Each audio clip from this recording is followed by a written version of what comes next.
अस्सलाम वालेकुम स्टूडेंट्स, कैसे हैं आप सभी लोग? ठीक हैं। हम शुरू करते हैं अपने टॉपिक वायरसेस को। वायरसेस का टॉपिक हमारा बायोडाइवर्सिटी के अंदर शुमार होता है। बायोडाइवर्सिटी से बैक्टीरिया का टॉपिक अब एक्सक्लूडेड है आपके पीएमडीसी से।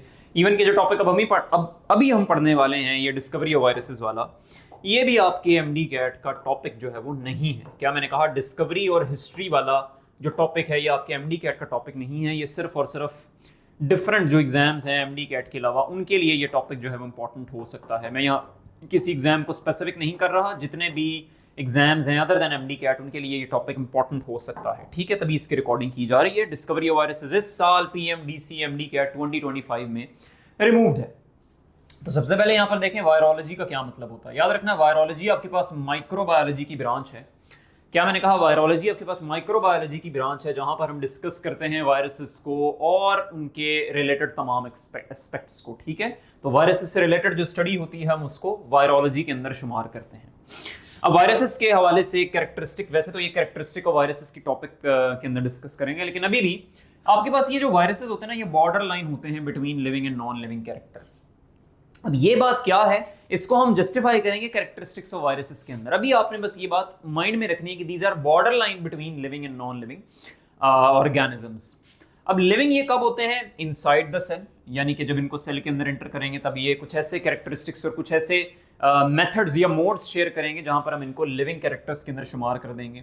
हाँ, जब ये आउटसाइड द सेल होंगे, सेल से बाहर होंगे, तब इनको हम नॉन लिविंग के अंदर शुमार करेंगे। उसकी एक ही वजह होगी नॉन लिविंग शुमार करने की कि फिर वहां पर ये कोई ऐसे मोड्स या कोई कैरेक्टरिस्टिक्स शो करेंगे जिसकी वजह से हमें इसे शुमार करना पड़ेगा नॉन लिविंग कैरेक्टर्स के अंदर।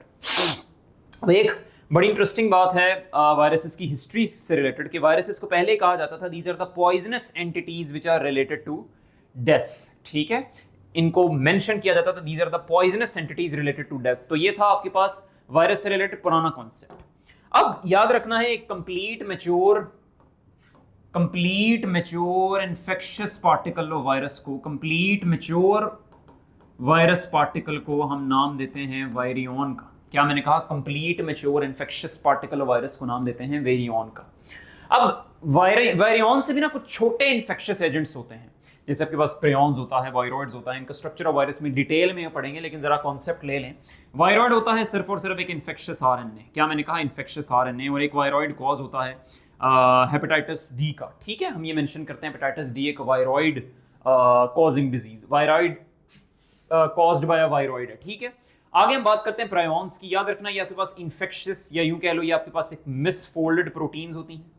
क्या मैंने कहा? मिसफोल्डेड प्रोटीन्स होती हैं। और आपके पास इनके बारे में मेंशन किया these are the homogeneous particles. ठीक है, ये वर्डिंग भी इनके साथ एसोसिएट की जाती है। इनमें याद रखना कोई जेनेटिक मटेरियल नहीं होता, और ये आपके पास सिर्फ और सिर्फ जेनेटिक मटेरियल होते हैं। इनको मेंशन ये भी किया जाता है कि ये आपके पास प्लांट पैथोजेंस होते हैं। क्या मैंने कहा? Plant pathogens. हाँ, जो ओनली ह्यूमन डिजीज ये कॉज करते हैं वो आपके पास हेपेटाइटिस डी होता है। Only human disease to be caused by viroid. ठीक है, आगे चलते। अब ये आपके पास ना थ्योरी लिखी हुई है सारी की सारी, मैंने बुक से, डिफरेंट बुक्स से कलेक्ट करके हर तरीके से यहाँ मेंशन कर दिए जो कुछ आपको पता होना चाहिए। लेकिन उससे पहले हम जरा यहाँ टेबल को पढ़ लेते हैं। टेबल को पढ़ने का फायदा ये होगा कि आपके पास डिफरेंट चीजें रिलेट हो जाएंगी। बायोटेक्नोलॉजी के चैप्टर में हमने एडवर्ड जेनर भैया का डिस्कस किया था कि इन्होंने सबसे पहली वैक्सीन बनाई थी, और वो किस डिजीज के खिलाफ थी? अगेंस्ट द स्मॉल पॉक्स थी। तो पहली वैक्सीन अगर पूछा जाए किसने डेवलप की थी, तो आपने एडवर्ड जेनर का नाम है। किस सन में डेवलप की थी वो भी इंपॉर्टेंट है, 1796। तो सब है ना याद, जेम्स फिलिप्स को इस्तेमाल किया था, और एक लड़का था जिसको सबसे पहले फिर ये वाली लिजन से इफेक्ट करके इस वाली वैक्सीन को उसने डेवलप किया था। नेक्स्ट साइंटिस्ट हमारे पास हिस्ट्री में आता है चार्ल्स चैम्बरलैंड। याद रखना, चार्ल्स चैम्बरलैंड का ईयर हम एट्रीब्यूट करते हैं 1884 में, जिसमें उसने ये कंट्रीब्यूट किया था कि रेबीज का जो पॉजिटिव एजेंट होता है, यानी कि रेबीज वायरस, वो आपके पास फिल्टरेबल होता है।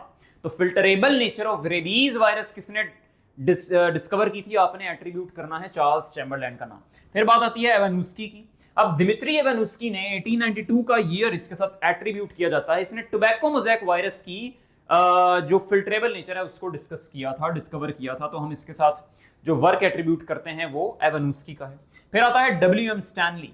इसने 1935 के अंदर आइसोलेट किया था, प्यूरिफाई किया था और क्रिस्टलाइज किया था। ये यूं कह लो केमिकल नेचर ऑफ वायरसेस अगर पूछा जाए किसने डिस्कवर की थी, तो आपने बताना है कि वो डब्ल्यू एम स्टैनले ही था। ठीक है, डब्ल्यू एम स्टैनली ही था, ये एट्रीब्यूट करते हैं इसके साथ। और इसके जो मजीद इंपॉर्टेंट बात है इसके हवाले से वो आपने बताना है कि आइसोलेशन, प्यूरिफिकेशन, क्रिस्टलाइजेशन के साथ जो हम चीज़ें एट्रीब्यूट करते हैं स्टैनली भैया के साथ, वो हम कहते हैं कि इसने क्रिस्टलाइजेशन किसकी की थी, किस वायरस की, वो भी टीएमवी की ही थी। तो फिल्ट्रेबल नेचर किसने डिस्कवर की थी टीएमवी की, वो दिमित्री एवानोव्स्की ने, और क्रिस्टलाइजेबल नेचर वो टीएमवी की, वो आपने डब्ल्यूएम स्टैनली का नाम लेना है। फिर आते हैं टुवर्ट और डी हेरल, इनके 7 ईयर्स एट्रीब्यूट की जाते हैं, टुवर्ट के साथ 1915 और डी हेरल के साथ 1917।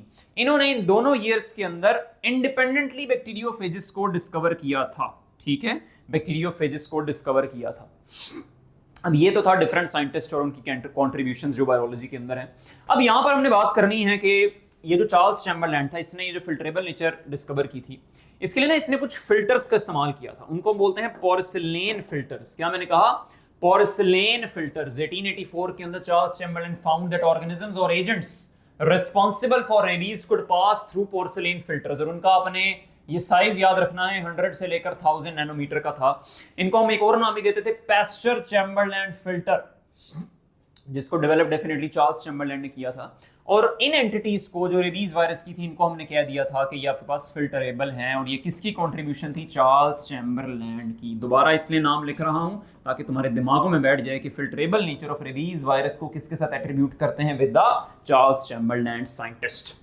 आगे है वेनुस्की, 1892 का ईयर, इसके साथ एट्रीब्यूट करते हैं, discovered that infectious entities responsible for TMV disease is filterable. तो फिल्टरेबल नेचर ऑफ टीएमवी किसके साथ एट्रीब्यूट करते हैं, हम एवानोव्स्की के साथ एट्रीब्यूट करते हैं। और 1892 के अंदर Dmitri Ivanovsky discovered the filterable nature of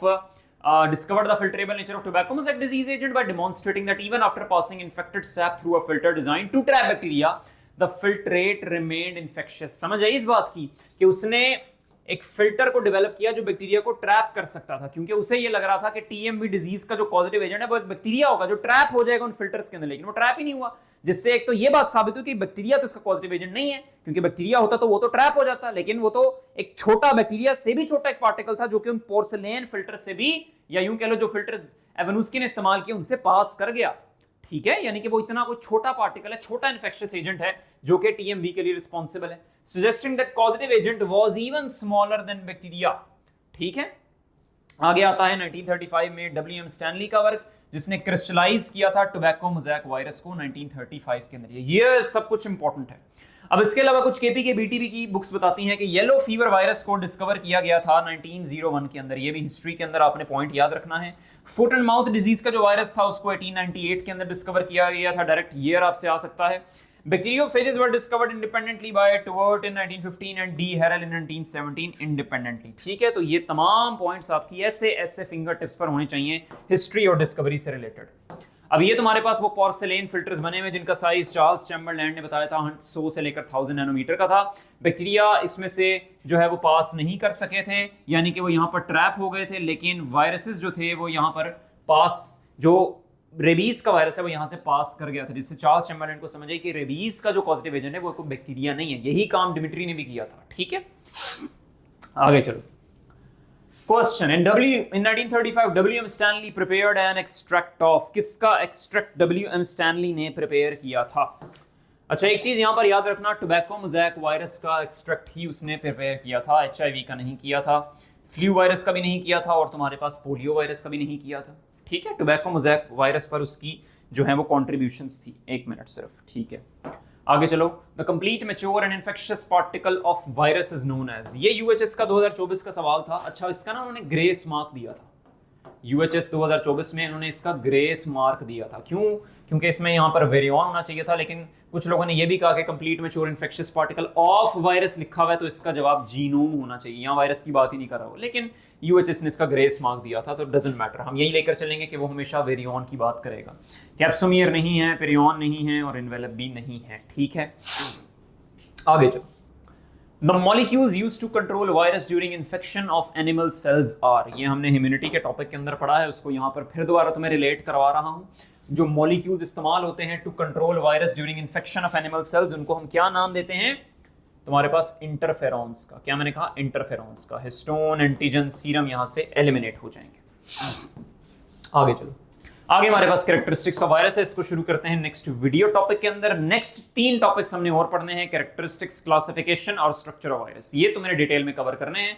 उसके बाद टॉपिक होगा बैक्टीरियोफेज, वो भी तुम्हारा पीएमडीसी एमडी गेट का टॉपिक नहीं है, लेकिन हम उसको रिलेट करके एमडी गेट के बच्चों के लिए भी पढ़ेंगे, क्योंकि स्ट्रक्चर ऑफ वायरस चूंकि शामिल है तो बैक्टीरियोफेज का भी स्ट्रक्चर पढ़ना है। लाइफ साइकिल रिलेटेड नहीं है, लाइफ साइकिल को बेशक ना सुनना, लेकिन रिकमेंडेड यही है क्योंकि वो बैक्टीरियोफेज का के टॉपिक का ही हिस्सा होगा, उसको सुन लेना। एचआईवी डिटेल में कवर करना है, उसके साथ एड्स भी डिटेल में कवर करना है।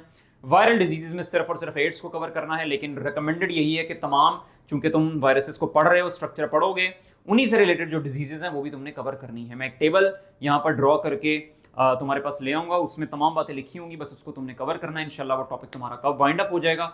उसके बाद तुम्हारा सिलेबस एमडी कैट का खत्म है, तुमने कुछ और कवर नहीं करना। जो चीज़ें रह जाएंगी वो बैक्टीरिया के टॉपिक्स हैं, उसको तुमने कवर नहीं करना, और तुम्हारे पास जो एनिमल किंगडम एनिमेलिया है उसको भी तुमने एमडी कैट के लिए कवर नहीं करना। हाँ, अगर तुम किसी और एग्जाम की तैयारी कर रहे हो उसको तुम उसके लिए देख सकते हो, अगर उनके सिलेबस में वो टॉपिक्स शामिल है। मैंने तो बनाने ही हैं, क्योंकि हम यहाँ पर मैक्सिमम एग्जाम्स को लेकर चल रहे हैं, नॉट जस्ट एमडी कैट। ठीक है, तो यहाँ पर चीज़ों को एंड करते हैं। मेरा ख्याल है कि डिस्कवरी ऑफ वायरसेस से रिलेटेड इतनी बातें जो मैंने तुम बता दी हैं, इसको तुम बुक से पढ़ोगे तुम्हें इंशाल्लाह समझ में आ जाएंगी, और यही पॉइंट्स तुमने अपनी फिंगर टिप्स पर बचाने हैं। ये थोड़ा सा ना क्रैमिंग वाला टॉपिक ज़्यादा है, ठीक है, कि ये और एनिमेलिया अब निकल चुका है, तो इस पर ज़्यादा फोकस करेगा तुम्हारा एमडी कैट का पेपर। ठीक है, तो पढ़ाई करते रहो। All the very best.